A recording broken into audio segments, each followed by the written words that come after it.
ഇന്നത്തെ സ്പെഷ്യൽ എന്തൊക്കെയാണെന്ന് വെച്ചാൽ ചെമ്മീനും പിന്നെ കണമ്പ് വറുക്കണം.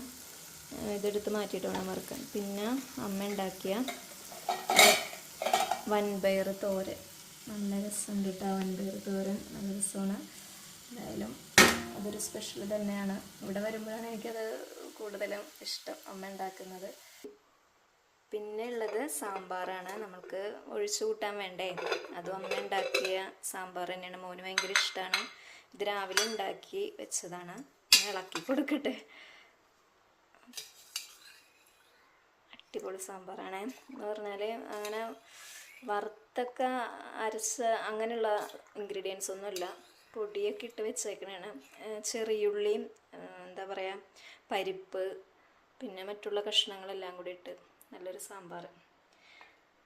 അങ്ങനെ ഞങ്ങൾ എന്താ പറയുക ചോറ് തിന്നാനായിട്ടുള്ളൊരു തയ്യാറെടുപ്പിലാണ്. അപ്പം ഞങ്ങൾ ചോറ് തിന്നാൻ പോണേണേ. സാമ്പാറും ഉപ്പേരി എന്ന് പറഞ്ഞാൽ വൻപയർ തോരൻ, പിന്നെ ചെമ്മീൻ, നാരൻ ചെമ്മീൻ പൊരിച്ചതും. കണമ്പുണ്ട്. കണമ്പ് മോന് വേണ്ട, ഇപ്പം വേണ്ട എന്നാണ് പറഞ്ഞത്. ചെമ്മീൻ ഉണ്ടല്ലോ, അപ്പം ചെമ്മീനും കൂട്ടിയാണ് ചോറ് തിന്നാൻ പോണത്. മോനാണ് ചോറ് കൊടുക്കുന്നത്.